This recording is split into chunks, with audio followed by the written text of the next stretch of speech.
అమ్మా అమ్మా అమ్మా, ఏందమ్మాయి నువ్వు? అత్తయ్య గారిని పట్టుకొని ఇలా మర్యాద పాడు లేకుండా ఇలాంటి మాటలనేస్తావా? కోడలన్న మర్యాద లేకుండా తమరు ఏది పడితే అది అన్నప్పుడు నేనంటే తప్పొచ్చిందా?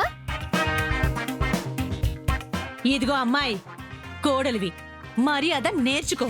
అత్తింట్లో కుక్కిన పేనులా పడుండాలి. పేనులాగా దోమలాగా పడుండే కర్మ నాకేంటండి? ఆ? నేనేమి మీ ఇంట్లో జీతం లేని సర్వెంట్ని కాదు. ఇంటి పనులు చేసుకోవాలంటే మీది మీరు చేసుకోండి, లేదంటే పనులని మాట్లాడుకోండి.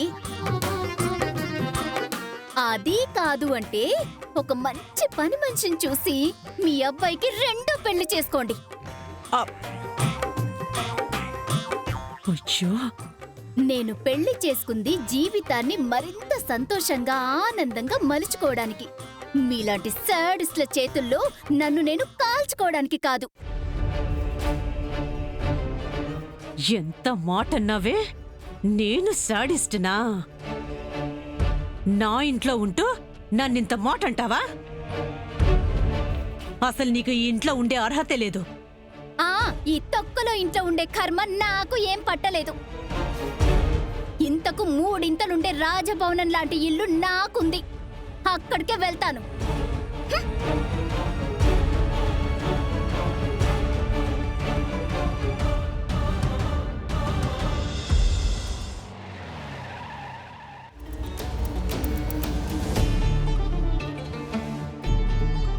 దామిని,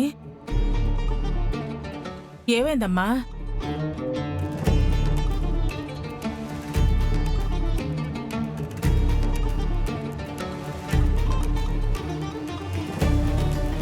అమ్మ దామిని, ఏంటమ్మా ఒక్కదానివే వచ్చావు? అల్లుడుగా రాలేదా? నేను మాత్రమే వచ్చాను.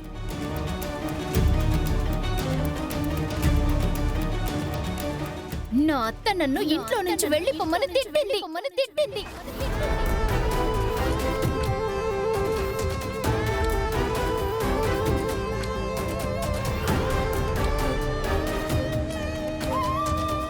అందుకే ఆయన కూడా చెప్పలేదు, బ్యాగ్ సర్దుకొని వచ్చేసాను.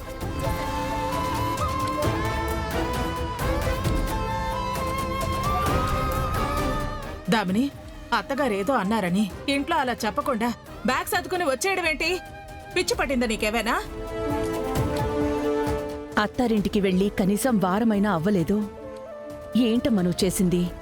నేను చేసేది కాదు, అక్కడ నా అత్త నన్ను రాజు రంపాన పెడుతుంది. నేనక్కడ ఉండలేను. పెళ్లికి ముందు ఎప్పుడో నా వల్ల ఆవిడ చీర మీద బురద పడింది, దాన్ని మనసులో పెట్టుకుని ఇప్పుడు నన్ను సాధించడం మొదలు పెట్టింది.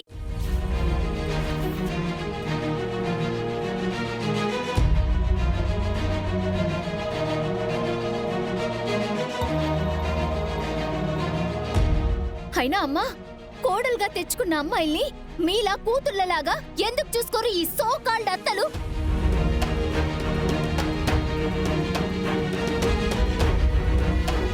కోడళ్ళంటే బానిసలా వీళ్లకు? వాళ్ల కొడుక్కి పెళ్ళవక ముందు ఎలా ఉన్నారో కోడలొచ్చాక కూడా అలాగే ఉండొచ్చు కదా. కొత్తగా ఏమైనా ఇంట్లో పనులు పెరుగుతాయా ఏంటి?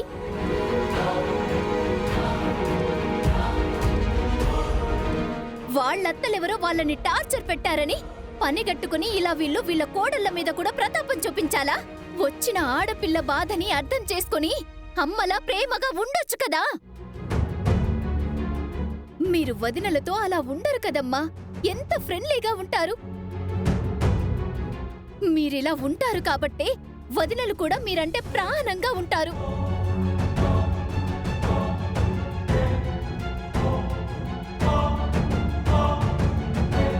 అయినా వీళ్ళకి అర్థం కావట్లేదమ్మా, ఇవాళ వచ్చిన కోడల్ని బాగా చూసుకుంటేనే రేపది వీళ్ళని బాగా చూసుకుంటుంది అని. ఇవాళ ఆ అత్త కోడల్ని రాచి రంపాన పెడితే ఆ కోడల్కి పగ్గాలు చేతికొచ్చాక ఆ అత్తను టార్చర్ పెట్టదా? ఎక్కడైనా కర్మ రిపీట్సే కదా. దామిని, నువ్వు మాట్లాడిన ప్రతి లాజిక్స్ అన్నీ కరెక్టేనమ్మా. లైఫ్ అంటే మాటల్లో వదిలేసినంత ఈజీ కాదమ్మా. అందరూ ఒకేలా ఆలోచించాలి, మనల్ని ప్రేమతో ఆదరించాలి అని ఏముంది చెప్పు? అన్నిటికీ ఒక టైం ఉంటుంది. ఎదుటివాళ్లు మనల్ని అర్థం చేసుకునేంతవరకు మనం ఓపికతో వాళ్ళని కూడా మనం అర్థం చేసుకోవాలి. ఏ నిర్ణయమైనా కోపంలో కాదమ్మా. కొంత మనసు కుదుటపరుచుకున్న తర్వాత మనం నిర్ణయం తీసుకోవాలి. సరే, ఏదైతేనే ఇప్పటికైనా మనసు కుదుటపరుచుకుని కొంచెం ఆలోచించు. మీ అత్తగారు వాళ్లతో నేను మాట్లాడతాను. అమ్మ శరణ్య, శకుంతల వదిన గారికి ఫోన్ చేసి మాట్లాడాలని ఒకసారి రమ్మని చెప్పు. అలాగే అత్తయ్య గారు.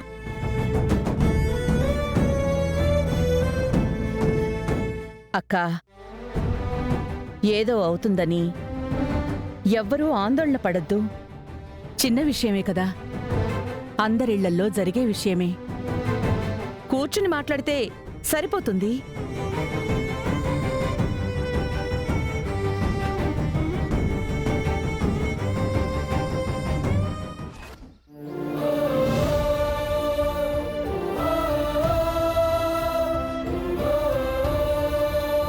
వదిన గారు, అమ్మాయి తెలియక ఏదైనా తప్పు చేస్తే పెద్దవారు తల్లిలాగా అలా కాదు ఇలా అని సర్ది చెప్పాలి.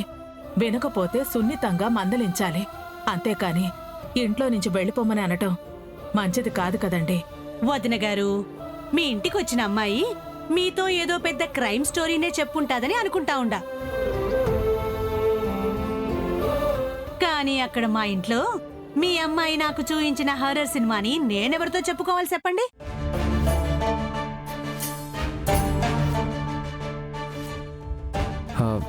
మా చెల్లెలు మిమ్మల్ని చేసిందండి. అలా అడుగు బ్రో. చెప్పండి అత్తయ్య గారు, నేనేమన్నాను మిమ్మల్ని? మీద పడి రక్కానా? బండబూతులేమైనా తిట్టానా? మీరు చెప్పిన పనల్లా చేశాను కదా. అబ్బో, ఏందమ్మా నువ్వు చేసిన పని? ఒక్క స్పూన్ కడగమంటే బకెట్ నీళ్లు వాడతావు. అరే, ఒక చీర ఉతకాలంటే కిలో సర్ఫ్ వేస్తావు. అది కూడా ఓ పనేనా?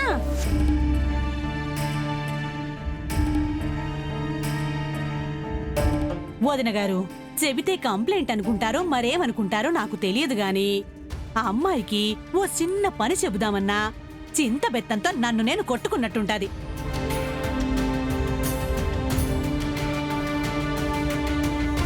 అరే, ఆడపిల్లన్నాక పని మనిషిలాగా చకచకా ఇంట్లో పనులు చేయకపోయినా కనీసం మోస్తారు పనులు చేయడానికైనా చాతనవ్వాలి కదండి.